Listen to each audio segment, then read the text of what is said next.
Hey Will, how you doing? Hey Frank, can you hear me? I can hear you just fine. Awesome, awesome. How are you doing How's today? it going? You have a good Easter? Oh, I'm doing good. Yeah, dude, we had an awesome Easter here. We had beautiful weather, 70 degrees, sunny. Got bike Nice. ride in, great food, hang out with the family. Awesome. Where are you at? Ohio, Columbus area. Oh wow, yeah, it's nice weather. We got lucky here too. We had it was in the 60s, which is good for Northwest, so we're pretty happy with that. I think it was around 62, so that's good enough. Yeah, same here. I mean, it was like kind of out of nowhere, but Yeah, so that's cool. So tell everybody about yourself. sure.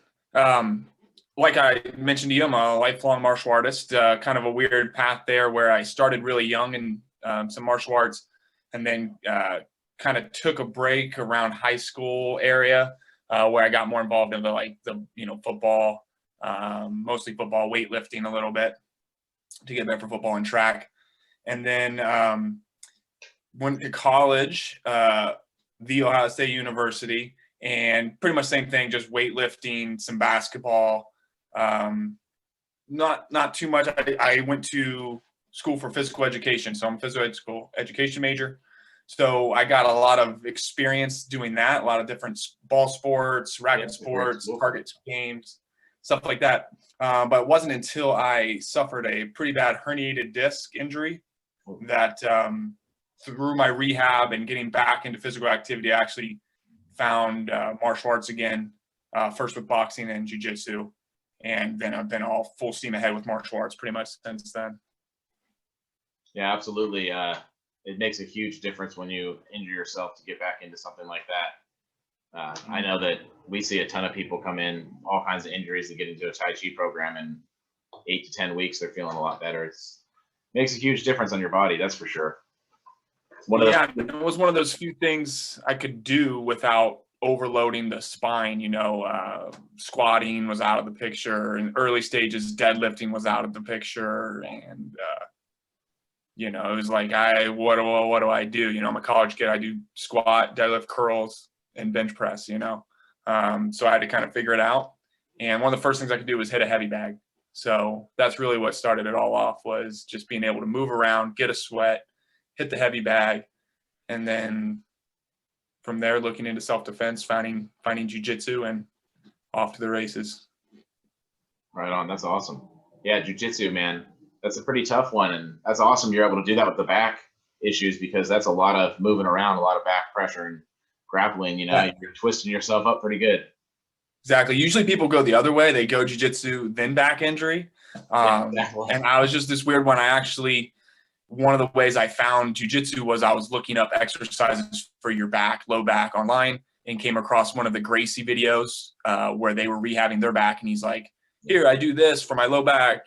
Okay, guys, and I was like, who's this Gracie guy? So I looked into it, found the Gracie diet, kind of was playing around with that a little bit. And like, who are these guys? Found out they were jujitsu guys. And from there, I was like, I think my roommates do that. My roommates had been doing jiu-jitsu before I did. I didn't even know what they were doing. So I went with them to the gym one day. And Yeah, you definitely stumbled on the right people to follow. The Gracie family, they're legends. So yeah. yeah, Yeah. And I know a thing or two about back injuries, I can assume. So it yeah, was a absolutely. very helpful exercise. Well, that's great, man. So, do you compete in sport now? Jiu-jitsu, but obviously the last year, Okay. not so much, right? So I think my last competition was actually in 2019, probably, but hopefully going to get back into it this year. Right on. And how long have you been doing that now? Jiu-jitsu, it's coming up on 6 years. Okay. Yeah. Nice. So, what motivates you to compete? Um, well, honestly, the first time it was probably to get my blue belt. It just kind of seemed like what you had to do. Now, nobody actually came out and said, you have to compete to get promoted, but it seemed like it would only help. So that was Totally probably encourage. the first reason, and then from there, I just loved having that date on a calendar and something to uh, push towards, to focus your training towards, to really dial in your diet and sleep and all these other things that you normally kind of, uh, maybe you don't take as seriously. It gives you a reason to just be kind of very militant with everything. And then hopefully there's a big payoff at the end. And even if you lose, because I mean, I certainly didn't win all my matches, first tournament or anything like that. You learn so much and you get so much better. And I went back to the gym, and all the guys that were giving me trouble before the tournament, it was just another intensity level. It was kind of just like, oh, you know, I feel like I leveled up, you know, and from there I was kind of hooked. That's awesome, man. How many tournaments have you done now? A handful. I mean, more than 5, I think. The only thing is I'm not big into like traveling to go to a jiu-jitsu tournament all day. So when they're in Columbus, I usually try to hit them up. But it's like I don't want to drive to Kentucky to sit in a high school gym for an entire day, you know. I don't want to drive to Pennsylvania 8 hours and sit in a high school gym for an entire day. It's just, I'm not a professional competitor, you know, I'm not getting paid for this. So if it's coming to Columbus, then I usually try to jump on it. Yeah, it's tough to compete after a long drive too. That is. Yeah, it's like it's totally different. One thing if you're going somewhere nice and you can stay there for a few days. Yeah. But yeah, so I usually just wait till they come into town. That's awesome. So you getting a little less nervous going to the competitions now? You've done 5 of them. I know my first. Yeah, I noticed that a big time. Yeah, nerve-wracking the first few. It takes a while, right? Yeah. Yeah, it's a big difference, and you know everybody's usually nervous their first time, but it's I always think to like the Muay Thai guys over in Thailand where they have 200 fights before they're 18, right? Yeah. So going into a fight is no big deal to them. They've been there, done that. They've done it feeling their best. They've done it feeling their worst. Everything in between, like it's just another thing. And that's where I always try to get to with competitions and kind of take that mindset of it's just another comp.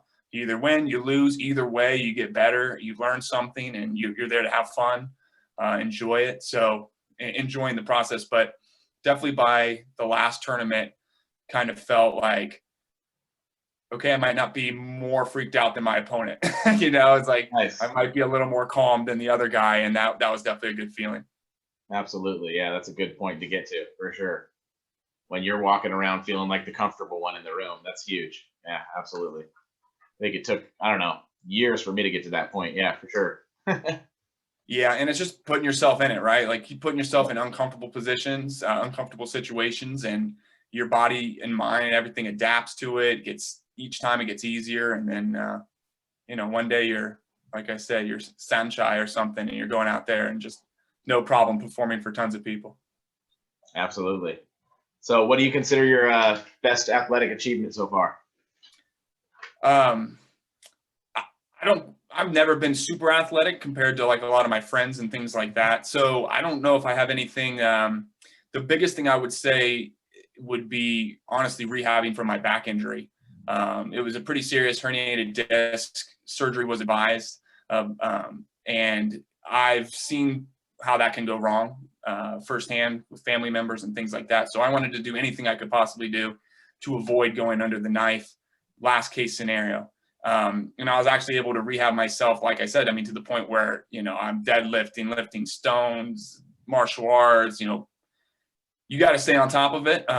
But that was a long process, about a 2.5 year process of, you know, all kinds of different modalities to get to the point where I feel back to normal. Now, we do a lot of stone lifting here too. How do you feel like the stone lifting has helped with your martial arts? Martial arts, I would say with the base, you would probably know that from Tai Chi, like the grounding, you need strong leg muscles. And a lot of times in stone lifting, I like to do it barefoot too, if you can, outside on the ground.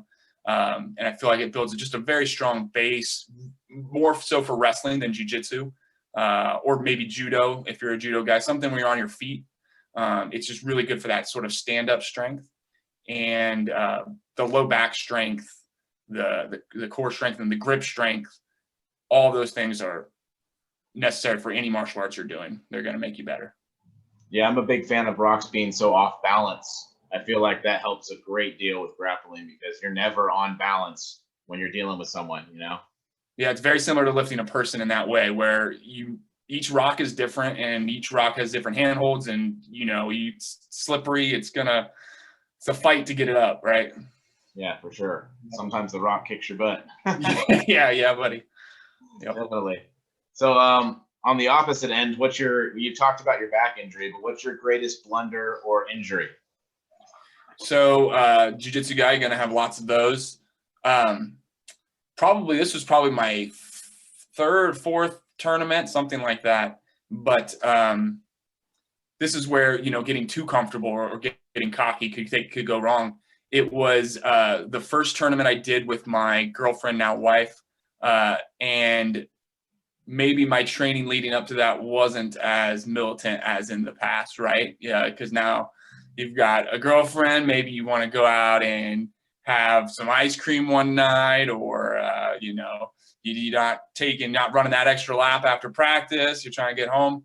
So I was doing the Gary Tonin diet. I don't know if you're familiar with that at all. No. So Gary Tonin's diet is basically, his philosophy is, if I lose in a jiu-jitsu match, it's not because I ate a cheeseburger the night before. It's a problem with my jiu-jitsu, which is a nice philosophy to think about. But spoiler alert, I'm not Gary Tonin. Yeah. So that didn't work out as well for me. Yeah. So I had ice cream like the night before the tournament, the night before that, even just didn't take it as seriously. And I wanted to do good for my girlfriend, obviously, first time she's watching me.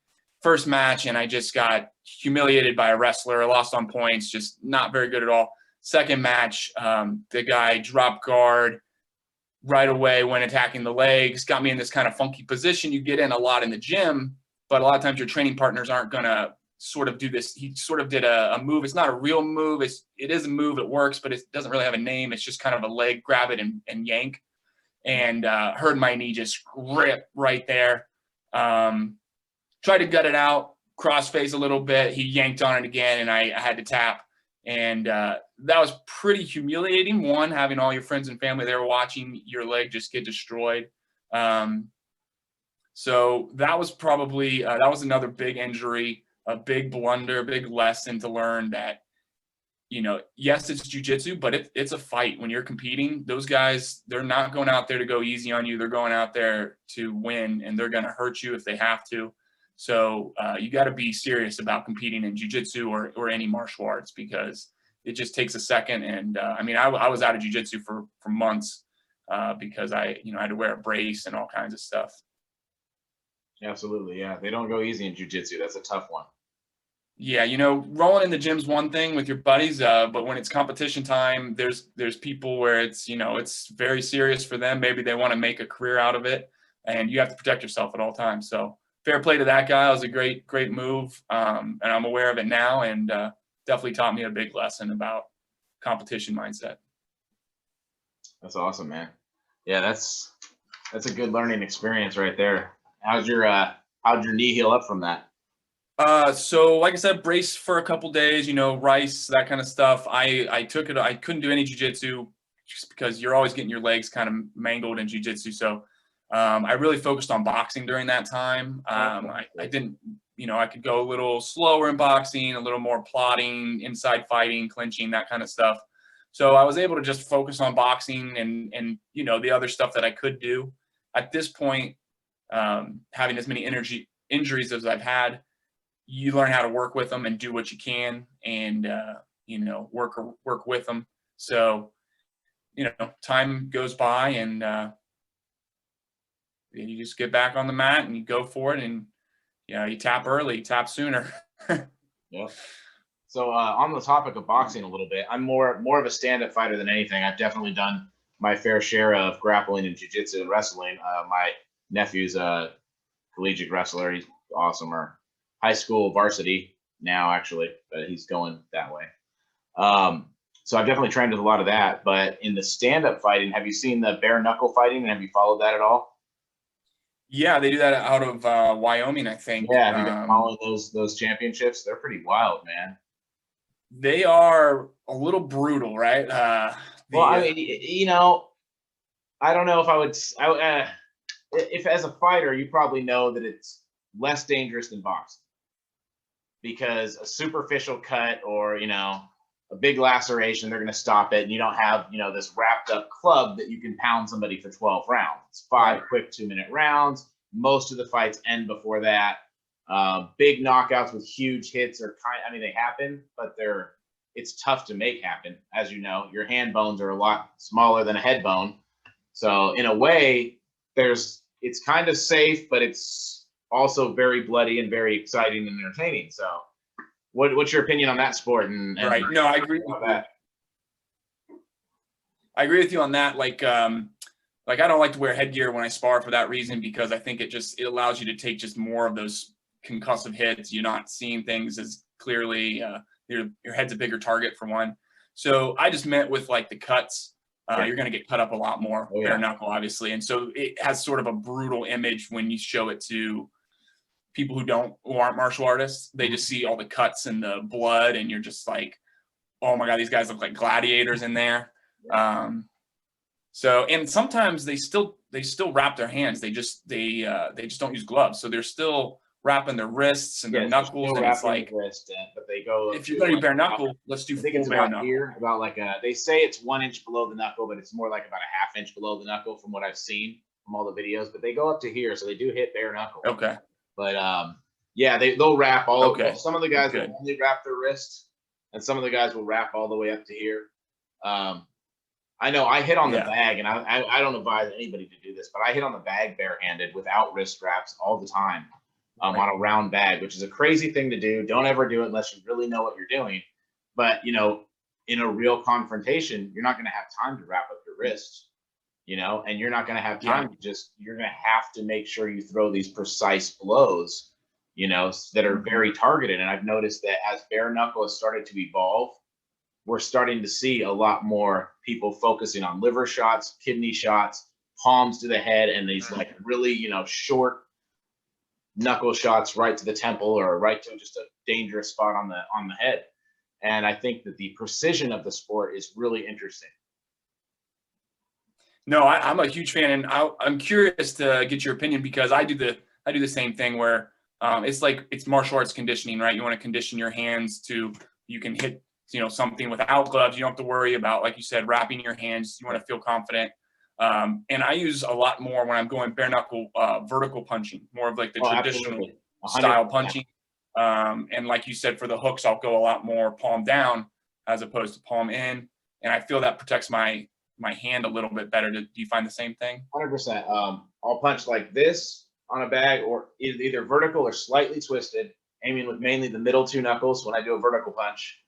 And then for a hook, I'll still keep my hand up, but I'll keep it tighter to my body to kind of brace my wrist and my arm against my body a little more. But I still do the palm toward me hook shots. Interesting. Absolutely. Yeah, I like those too. Shots are huge. That's absolutely the only way you can really punch somebody in a real confrontation straight on is a vertical shot. Because if you miss with this, your wrist does not bend this way; it bends this way. You know, so you screw up like this, you're fine. You screw up like this, you break your wrist. I kind of get an issue with people who they like to look down on the traditional martial arts a lot of times. And they, you know, there's some people out there who will say, you know, they're goofy for punching like that. And you break it down and you look at it. No, they're doing that for a reason. You watch a Kyokushin guy punch. There's a reason he's punching like that, right? They're not wearing gloves. You know, I know several career martial arts sifus that are in their 50s that have UFC fighters come to them on a weekly basis to train with them in private lessons because, you know, they know what they're doing. Yep, absolutely. And the hands of career martial artists get so fast, it's absolutely astronomical. It's really neat to see. Yeah, it's exploding. Anyway, what were you saying? I'm sorry. I was going to ask if you had any other sort of exercises for toughening up the hands, or building up sort of that, you know, iron fist sort of idea of being able to hit something and, you know, not necessarily. Well, you hit the canvas bags, right? The little small canvas target bags. Mm-hmm. Okay, so you start with like I got one over here.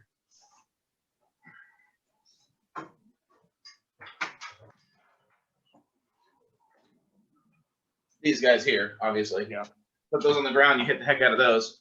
I like to use rice at first, and then once you pulverize the rice really good, go to unpopped popcorn, and that starts to toughen up your hand pretty good. And then if you want to get, pretty crazy, you can go with steel shot. I've done some striking on steel shot many times, and yeah, that'll get your hands nice and tough for sure. Excellent. What was that? What is the technical name for that bag? I've always just looked up Wing Chun canvas target bag or Wing Chun bag, because usually they're strapped to a Wing Chun dummy right about here. Gotcha. So that's usually what I've looked up. I don't know the technical name for, right offhand, but I can find it out and let you know. No, Wing Chun bag, I'm sure that works. Yep, that'll find it for you. But those are great. You just put them on the ground and just pound on them, and your knuckles will get pretty tough. And I mean, because, you're not going to use any wrist gear when you do it. They have a little give, but they'll toughen up your wrist too. Because you're going to be using the same thing, vertical strikes on the ground, short ground and pound strikes for sure. Very cool. So what's your current big athletic goal? Right now, other than getting ready for a competition, I think June 12th here is going to be the next competition I'm going to do Jiu Jitsu wise. Other than that, I'm really focusing on the old timey feats of strength. That's a new thing for me within the last year, and I've just been loving it. I've seen a lot of carryover to martial arts. So I really want to heart a horseshoe. Haven't done that yet. So that's kind of the one thing I'm working up to. And I'd say that's kind of the next thing I've got in mind to try to tick off. What ones have you gotten checked off the list so far? So I've torn a deck of cards. That was a new one that I'm cards yet. So that one is tough on the hands. I'm still feeling it today, but I like that one a lot, and it's just fun, and it's cheaper than steel. Something you can kind of train and throw in at the end of a workout. And I'm a big fan of card workouts in general, so that it works perfectly there. And the other ones, just a lot of bending. I've bent 60D nail, I think is the highest I've got now. Some various 60 penny, some various bolts. But honestly, I'm still at the point where I'm not up there with, a lot of the guys you see on Instagram. Just working my way through the feet. Right. Yeah, exactly. Some of the guys, I looked at some of the guys you've had on. You've had some titans of grip and steel bending on here. So those are definitely guys I look up to and try to follow, what they're doing. I like all the bending I do, short bending, short braced, scrolling is awesome. And pretty much the only thing I haven't done too much of is the long bar bending, and I need to get into it more. I just need to find some good steel and some videos on how to do that. Yeah, that's cool. I haven't done any of the short or brace bending really. I just got into doing a little bit of snapping with very short bars, like 7-inch bars. Most of the bending I've been doing is just the traditional methods: double over, double under, reverse. And then I've also done some Heslep and some vertical bends, just all with short bars. And it's a lot of fun. I got the red nail and double wrap, so not under cert condition, so I don't count that. I hubbed a 45. That's something. But yeah, I haven't torn a deck of cards yet. That is a tough one, man. And I know a lot of people that don't have as high numbers as me and some of the grip stuff can get the cards, and I can't. And it's just, it's just the way your hands are conditioned for it and technique. And yeah, that's pretty awesome. Yeah, man. It's painful. Most painful of any of the ones I've done so far. But I wasn't expecting it to go, and it just did. And so I've been kind of staying up on it ever since then, because I'm like, I don't want to lose this. I worked so hard on it. So that's a pretty cool party trick too. That's a neat one you can show. I'm waiting for the next poker game where once I'm out, I can just kind of flip the board, flip the table, and rip the cards and walk out of there. Exactly. Just tear the deck. I'm done with this game. Yeah, I'm done. That's awesome, man. Yep. So what's the next one you're hoping to get? There's certain ones. Yeah, probably harding the horseshoe. Not that great on the horseshoes yet. I've opened them up. I've gotten one. I don't know what the term is, but where it's straight. But I haven't been able to make the turn yet. So I need to re-up my stock of those. And other than that, I try to scroll every couple weeks. I try to do short bending every couple weeks, and just playing around with getting up. I gotta look at what I'd love to do the red nail someday, but I'm not there yet. So like I said, 60 penny. I got to work my way up from there. So slow, I think is the key with the steel bending. Slow, consistent, because otherwise you're gonna, your elbows are gonna just explode. At least mine feel like that sometimes. So try to go slow, give a lot of rest in between, and let those tendons build up in the recovery. Yeah, it's kind of strange. You don't like feel it at first, Like I did the red and double wraps, and it didn't feel super super hard when I did it, but then the next day I was sore as heck. And I was like, Yeah. oh, I'm gonna step back down to the square stock, quarter-inch square stock for a little while and play with that before I Yep. go back at that monster, because I could do it, but I don't think my body was like quite ready for it yet. I was like, oh man. But yeah, it definitely Right. twinged me here. Well, that's what you got to do. twinged me in the You connective push it tissue a just little. far enough, and then kind of take the time, let the body adapt, let it heal. It'll get there. You just got to give it time. Absolutely. Yeah, I haven't S'd one yet. I think that's one I'd like to do. Have you S'd one of the short bends yet? No, and I need to look up the technique for that. I've been seeing that and want to try that. It's obviously a different technique than just Yeah. the standard kink. So I got to look into how you get into that S bending. But that's pretty cool. I have S bent some short flat stock. So it was There you go. I don't have the dimensions, but I put some little squiggles in those, and those are pretty Neat. cool. Yeah, that's pretty cool. I like the scrolling, man. That is really cool. The whole art and plus bending together. That's fantastic. That's Yeah. great, and I think it's great for grappling. Oh, Really feels absolutely. like more of an endurance thing, and as a martial artist, it's art too, like you mentioned. So it's fun to be creative with it. For sure. Yeah. And I bet you it does transfer over a lot into grappling for sure. Toughen up all the areas of the body you need to. Yeah, man. After snapping, I got some bruises on my legs, and I'm going, oh, Yep. this is rough. And it Yeah. took Snapping's fun too. Have you snapped a horseshoe? No, I haven't bent a horseshoe at all. I haven't messed with the horseshoe Okay. yet. I've only done the straight steel. I've done. Gotcha. I started like 40 penny and yellow nail and did those just fine. And the blue nail felt pretty close to the yellow for me, and the 60 penny. Then I got to the square stuff and it started really kicking my butt. So Yeah, square stuff I found was a lot harder. yeah, And the snapping is great too. I like to start a lot of my grip works with snapping to kind of warm up, get the whole body working, and then move into the shorter stuff. yeah, that's a good idea. I'm getting older now. I'm in my mid 30s. I have to warm up a lot more than I used to. So that's a Yep. good idea for sure. I like some of the Tai Chi exercises, some of the flow exercises we do in martial arts really get the blood down into the hands, and you feel that kind of pump in the hands. I don't know if you've ever done some of that before, doing any of your grip stuff, but I found that's pretty good too. I've seen like shaking the hands. Is that what you kind of mean to get the blood down in there? There's specific like flow exercises that focus on the hands a little bit. Gotcha.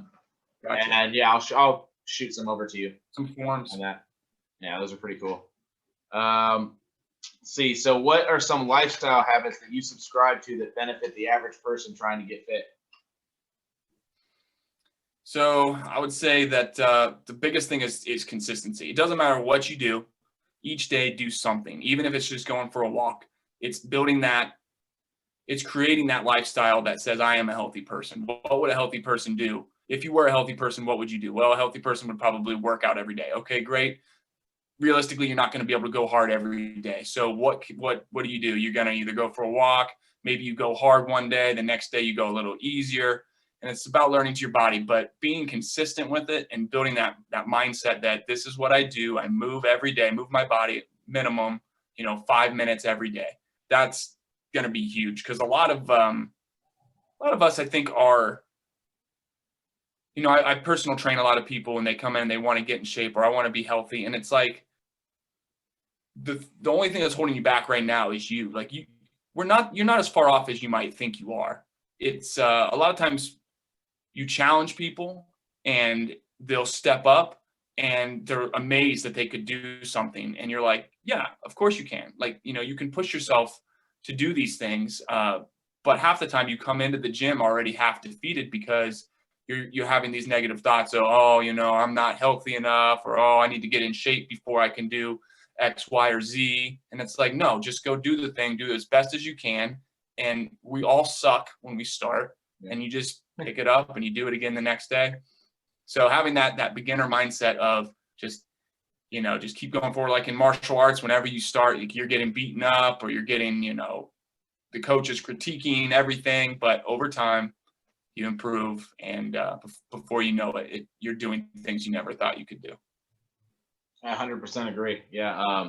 I know that, the power of positivity, we often think of it as something that, like, is in first grade or like, a grammar school thing. But honestly, like the greatest athletes that you can find subscribe to a positive mindset, and it's extremely important. I 100% believe in that. Yeah, I read that LeBron James's agent won't even let somebody mention the word injuries or even talk about injuries when LeBron's in the room because he doesn't want him to even have a thought about possibly getting injured. And the man's been one of the most consistent, players for how many seasons now. I mean, he is injured this year, but he's had a few injuries, but remarkably few for how many minutes he's played. And I think there's something to that. That might be a little crazy, but it's working for him. So, hey. Absolutely. 100%, man.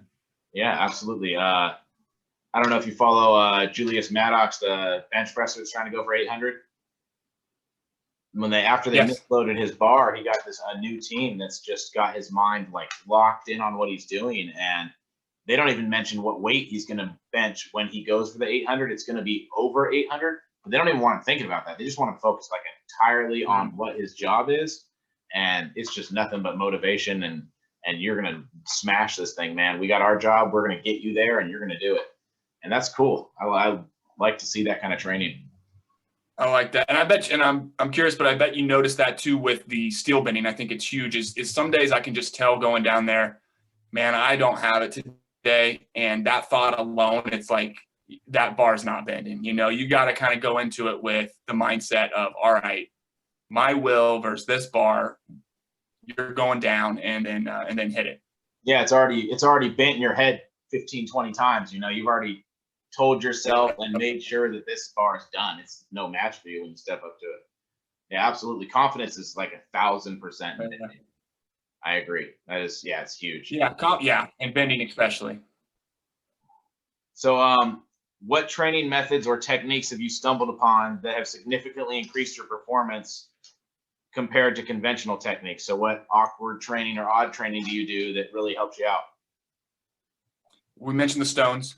Yeah. Stones are huge. I felt my wrestling take a jump up once I started messing with stones and logs and things like that, because I was so used to grabbing and just bear hugging these super heavy, unwieldy objects that a person just seemed, almost easier in some ways. And then trying to think of more unconventional.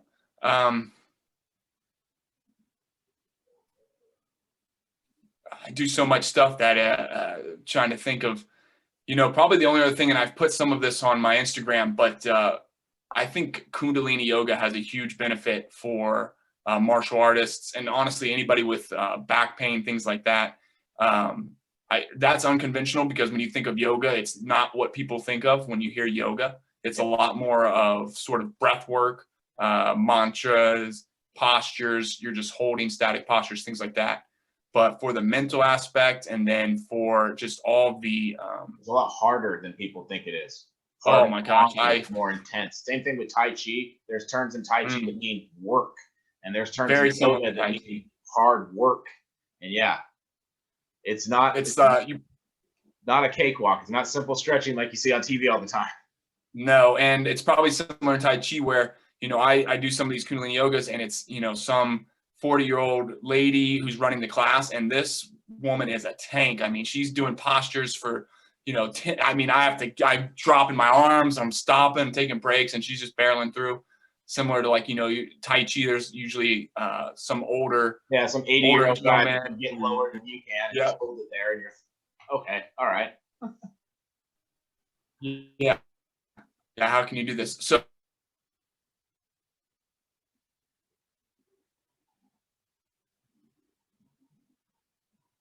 You know what? My connection's not the best right here. I'm going to go fix that real quick.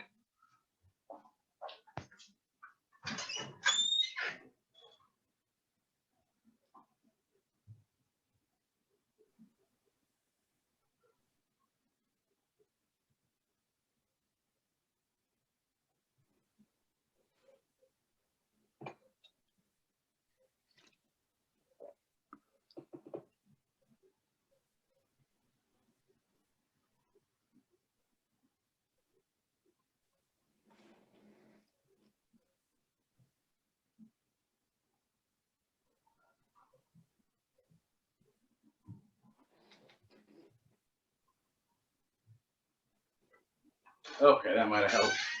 I was on Wi-Fi and I just hardlined myself.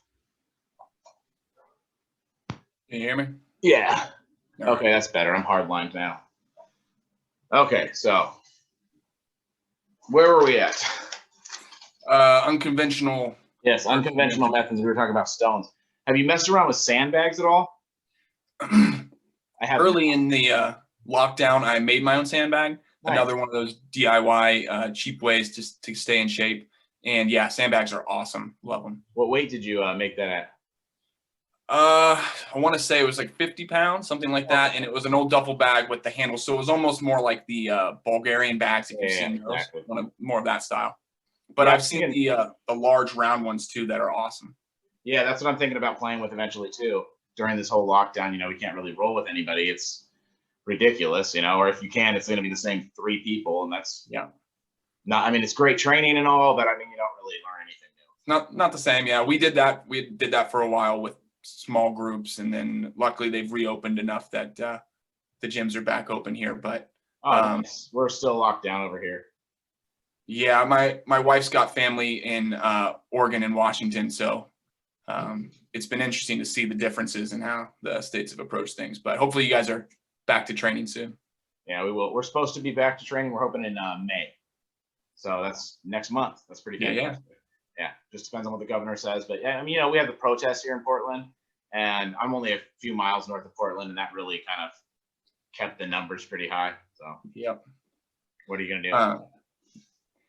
But yeah, back to the sandbags. My buddy actually just got one of those large round ones. So we're trying to put a date together to get together and get some training in on that. I'm pretty excited. Yeah, I have a buddy that has one, but his is 260 pounds because he's 300 plus pounds and lifts 600 plus pounds. Yeah, that's a little big. I want to play with one that's more like 150 pounds. Right. I have an old punching bag. This is a new one here. I have an old one sitting over here next to it that I throw around. It's like 100 pounds, and I use that to just throw around and practice whatever techniques I want to on it. That's kind of fun. So yeah, that's good. Good training. Yeah, I know you do. You said you had to do a lot of training that was unconventional because the gyms were closed, and you didn't really have a home gym. Is that what you were saying? And you kind of built up some stuff. And what other things? Yeah, I mean, that first lockdown, I didn't train any jiu-jitsu and really just got into, like I said, making whatever I could make at home, making sandbags, making double end bags for boxing, finding natural stones, things like that. A lot of shadow boxing. You don't need anything for that. So really and I was already doing a lot of that stuff anyways, but it just it really got me out of I don't need a commercial gym membership, really start just building your home gym. And you're never going to look back. Yeah, absolutely. And DIY stuff, man, it's not that hard to build things you can lift with, and it saves you a ton of money, especially with the ridiculous hike they put on exercise equipment during the pandemic. Yeah, like everybody else, I was, okay, I'm locked at home. Let me buy some kettlebells. Nope, that's not going to happen. Nope. First, they were sold out. Then they were super expensive. So, what can I build myself? And with YouTube now, I mean, you can just look it up, and there's a video showing you how to build pretty much anything. So it's been pretty awesome. Absolutely, yeah. I saw someone make awesome Atlas stone molds out of one of those Swiss balls. They just pumped it up, paper mache'd it, let the air out of the ball, boom, Atlas stone mold. That's amazing. Yeah, they made several different sizes that way. I never thought to do that. That was a genius idea. Well, thanks.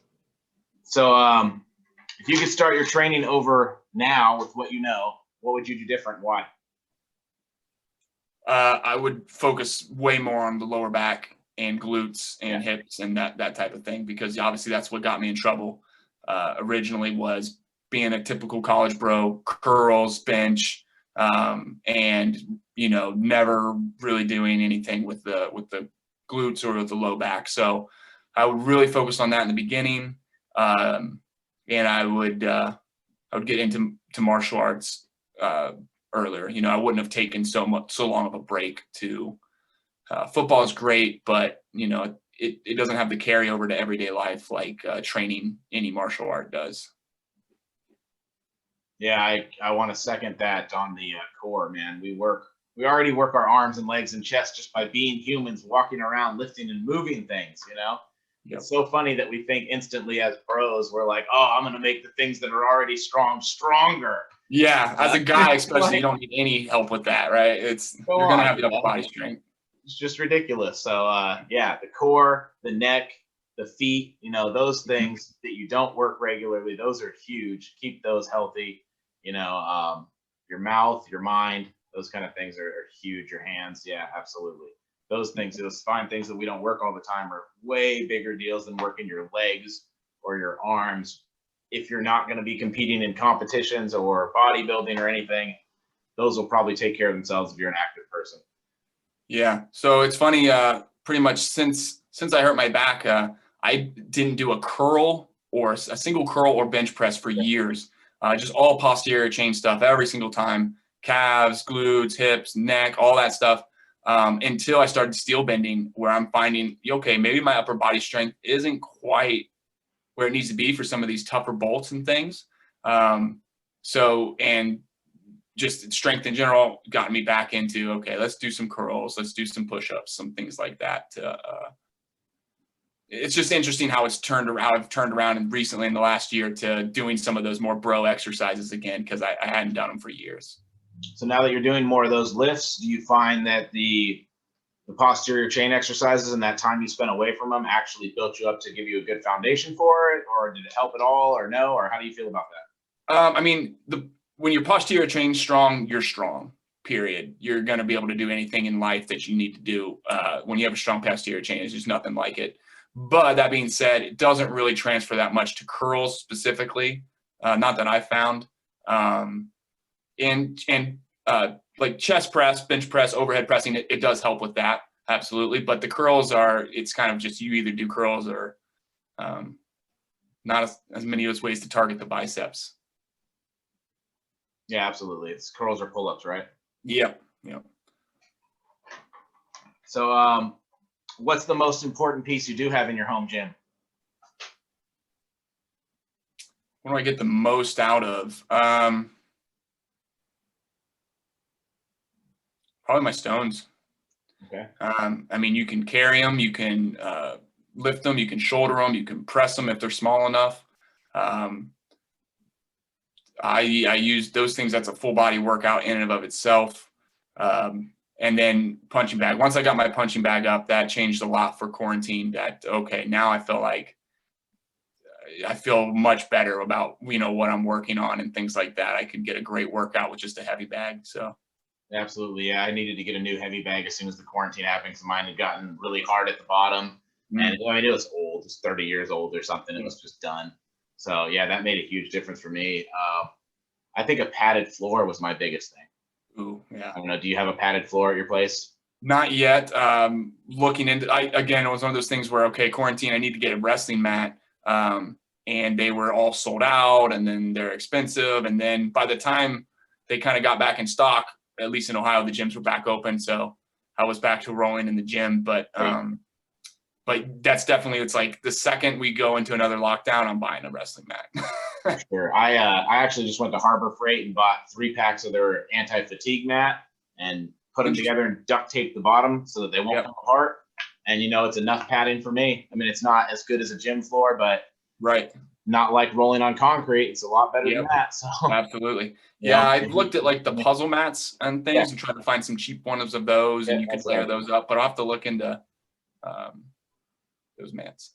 Yeah, that's what it is. It's just like anti-fatigue puzzle mat. I don't know if you can see. It's just anti-fatigue puzzle mat right there. And I just taped the back. It's just little 1/2-inch thick stuff. Duct taped all the everywhere it connects, all the intersections, everything really good. And it's like one piece now, but it weighs nothing. Move it out of the way and put it back, whatever. Who cares? That's awesome. And I think the total investment was less than $40. So if it gets all beat up, who cares? Nice. It's not really. Yeah, that's all you need. Like you said, just you don't want to be rolling on rocks and stuff if you end up on the ground. So. For sure. And I have a little 9-year-old nephew that's in martial arts too. And there's no way he can train on, something that isn't padded. That's crazy. Try to do his back falls and side falls on a concrete with a carpet over it. No, that's ridiculous. Yeah. It's like, you're training a little warrior, but Child Protective Services also. Yeah, exactly. trying to make the kids tough, but that's what the polar bear challenge is for. Yeah. Exactly. So, what other advice do you have for people at home that are just trying to get fit and healthy? Man, just make that initial commitment that, hey, I'm gonna do something each day, even if it's, well, I'm a huge fan of walking. Walking's great. So if you're not feeling it that day, go for a walk. And a lot of times people will say, oh, I'm not feeling it today, I'm not going to work out. But if you just get moving and you get the blood pumping, a lot of those little aches and pains will go away, and maybe you start to get motivated, and maybe you do end up having a bigger workout. So that's number one. Number two, eat real food. I mean, that's pretty much all the diet advice you need. It's hard to do this day and age, but if you can just stay away from processed stuff and just eat meat, vegetables, real food, water, the basics, the stuff that people have been saying forever, you're going to be so much better off than the majority of the population. And so now you're moving each day, you're eating real food. The last thing, if you really want to be healthy, is like just get outside, get in nature, sunshine, fresh air. Being around the natural world is good for your eyes and your ears and your nose and all your organs, things like that. So those three things alone, which we've gone over, none of those really cost me any money at all. I mean, you got to pay for your food, but you're buying food anyways. Man, you're going to be way healthier than the majority of the population. You're going to feel better, and you're going to have a better mindset, I think.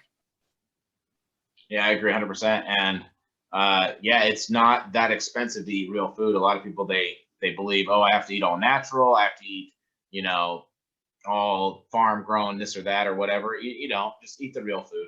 Right. Just eat real food. Yeah, it may have a few hormones or this and that and whatever, but it's way better than the processed junk, and you get way more out of it, nutrition wise, for sure. Yeah, your body actually knows what to do with it. It says, oh, okay, I know what this is. It's not something that was created in a lab designed to make you want to eat more and eat another one, and those addiction tendencies. So stick with real food and you'll be good. Exactly. 100%. Our brains are evolved, but our digestive system is still very primitive. It's still very, very old fashioned and just wants what grows out of the ground, or is right there. And I'll also say this, because this trips up a lot of people in the beginning, is don't be so dogmatic or so type A about it that when you do mess up, that you're just ruined and you're wrecked. Understand that you're human. We all make mistakes, and it's not even a mistake. It's just wanting to, I enjoy a nice beverage or two at the end of the day or after a hard training or something like that. Like, you don't want to make it so that you're doing A, B, and C, but you're not enjoying your life. Exactly. You got to find that balance, and it's different for everybody. Everybody's body's different. But if you decide to go and eat a large pizza one day, on a Friday night or something, don't hate yourself because you did that. Understand it's part of the process. And as long as you're being consistent over the long term, it's not going to matter. Yeah, a lot of times the stress from not enjoying things will be counterproductive for the diet you're actually doing and cause you to not digest your food as well, not use your food properly because your body's stressed out and it's using it for the wrong thing. Yeah, your cortisol and your adrenals are shot at that point. Yeah, absolutely. So what are you reading right now? Oh, good question. I like to do sort of the method where I have about 4 or 5 books at a time that I'm kind of working through, and I don't read as much as I should or I used to. So right now I'm reading The Prophet, and I can't remember who wrote that, but it's sort of a classic book. If you just look up The Prophet, that's a good one. And what did I just finish? I'm right in my library, so I'm going to look. I finished Thomas Jefferson, The Art of Power, was a biography of Thomas Jefferson, which I found very interesting. Not my typical sort of reading, but it was a gift, and it really surprised me just how similar today's politics are to the politics of, the 1800s. It's like, oh my gosh, like how we haven't changed at all. There's always these just craziness going on from both sides and sabotage and all kinds of stuff. So it was comforting in a weird way when we were going through the election to look back and say, okay, well, we're not just super screwed up now, it was kind of screwed up back then too when we made it here. So yeah. Yeah, another one that'll make you feel good is reading anything about Andrew Jackson, man. That guy was pretty wild. Oh my God, Old Hickory, right? I love that. Make you realize our current leaders maybe aren't too wild. Yeah, how would you like a president that would beat you with a hickory cane when you disagreed with him? I mean, yeah, imagine if he had Twitter, Instagram now. You see videos of him just beating somebody. oh my gosh. Yeah, but we're here. We made it this far, so we'll continue to make it. Right on. So, what golden potato lift are you looking at getting at? I'm really excited for pull-ups. I want to try those. Nice. And being a smaller guy, I think pull-ups is something that I might be able to hang on. And deadlift, probably. I love deadlift. So any other kind of deadlift that I want to just try. Yeah, the pull-up record is dominated by some climbers. A climber has the rep record, and the third best OCR guy got third in the world at OCR, has the weighted pull-up record, which is up there. It's 254 pounds. Oh, wow. So, I mean, his body weight, total weight, him and plus the extra weight. So, I mean, it's pretty tough. Yeah, and the purchase on the golden potato is a little less than a half inch. It's right about a half inch in the deepest part, and it gets smaller as you go towards the edge just because it's rounded.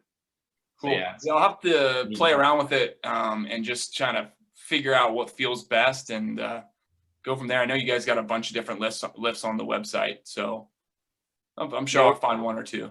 We're going to be moving to having another list with short. It's a shorter list with our competitive lifts as well for the competitions. We're going to have sanctioned lifts at a certain specific height, and we're going to reveal all the details about that pretty soon because we're actually going to be having the golden potato in contest, which is pretty neat. As a rock lifter, you'll love it because it totally combines like rock lifting and grip because it's, the only rock grip implement really out there. Yeah. And it feels like a stone, has that kind of texture, and it's awkward because, it's the shape of a potato. So you really have to figure out how you want to fit it in your hand to do the lifts. So it's neat. It's a puzzle. Yeah, sure. I'm excited to look at it and then try to figure it out because, I think it's going to be, it's not quite a globe, but like you said, it's more like a rock, which is perfect. Yeah, it's flat on one side, round on the other, awkward as heck. So it's a hoot. Yeah, nice. Absolutely. Great idea, by the way. That was such a genius idea, like the golden potato. I mean, awesome. Oh, thanks. Yeah, we just wanted to bring something fun out during the whole quarantine. Put a smile on people's faces and get them talking about grip and get them talking about fitness. Yeah, and that's what it's all about, right? Like if you're not having fun with your training, then you're not going to stick with it. So, I mean, that's why I do so much different stuff. I'm like joke that I have ADD with training, but it's like if I start to get bored with something, okay, I'm going to do something that I'm actually looking forward to going to do, and I'm enjoying it while I'm doing it. And when I'm not enjoying it anymore, I'm going to go do something else because I don't understand how people can just like go into the gym and do the same thing over and over and over again. I'm like, that sounds terrible. I mean, it sounds like torture. Go mix it up. Heard of Adam Glass, right? Yes. Yeah, he our quote of last month was sameness equals lameness by Adam Glass. And that's totally right there, man. He's the same way. He's like, dude, if I'm doing the same thing all the time, no, ain't gonna do it. If I ain't feeling it that day, I'm going to something else. And we've been using a methodology similar to that. And we've been making some huge gains following that guy's advice. Yeah. The being from Columbus, Ohio, West Side Barbell is huge here. Yeah. Conjugate system and the law of accommodation is something that I've always kind of fallen back on. Is like, if you keep doing the same thing over again, you're going to get worse eventually. You'll get better in the beginning, but then you'll get worse. So you got to keep mixing it up. So even when I'm training clients, if they want to do the big three, squat, deadlift, bench each week, hey, you're paying me, that's cool. But I'm going to try to get them to do some sort of banded deadlift one week, or the next week, deficit deadlift. And then the next week we're going to do close grip bench, or, we're going to mix it up enough that they're not going to get bored and they're not going to accommodate. Yeah, we did a lot of, when we're doing the big three, we did a lot of speedy weeks followed by power weeks or things like that. So yeah, that's all right. I mean, you just got to switch one thing up and it's a whole new exercise and it keeps the mind fresh and engaged and good for the body. For sure. Is there anything else that you wanted to say or anything you wanted to plug before we let you go? Anything that you wanted to tell all the fans? No, no sponsors. You guys are awesome. Keep doing what you're doing. I love the whole idea of Behind Couch Potato Strong and the fact that you're focusing on getting everyday people into it. And like I said, that's really what I try to do with my Instagram, is show cheaper alternatives to going to the gym and maybe paying for that Globo Gym membership when you can get a great workout with a jump rope, and or you can get a great workout with some logs you find out on a walk with your dog or something like that. It's not as hard as people make it out to be. You just gotta, be willing to put yourself out there. Absolutely, 100%. And try out the home workout first before you get a gym membership, because if you aren't motivated to do it at home by yourself, then you're not going to go drive to a gym, go in a locker room, get changed, and do a workout there. You're not. If you don't have the motivation just to do it, you're not going to have the motivation to go somewhere else and do it. Yeah, convenience is big for a lot of people. So if you can have a dedicated place in your house, or even just a little corner of your garage or basement or anything. I mean, I just have half the time I'm doing grip stuff, I'm working out at the same time I'm doing laundry in the house because it's convenient. It's right down there in the basement. And, I get done and I've got a great workout and laundry's done for the week and get on with the day. Yeah, in Ohio, you guys have those tough winters. So that during that time, man, I bet you brought a bunch of grip stuff into the house and we're just playing around with grip stuff in the house. I made my own crash pad. I 8 layers of cardboard and put some foam in between and duct taped it all up. I was like, there we go, crash pad. Yeah. So yeah, you gotta be creative, but that's good for you as well. It's keeping your mind sharp and being creative and coming up with new things. So. Yeah, for sure. Well, thanks for having me on, man. I really appreciated taking this time to sit down with me, and I'll been going back through some of your episodes, and I'm looking forward to some of the new ones you guys have coming out with some people. So keep doing it.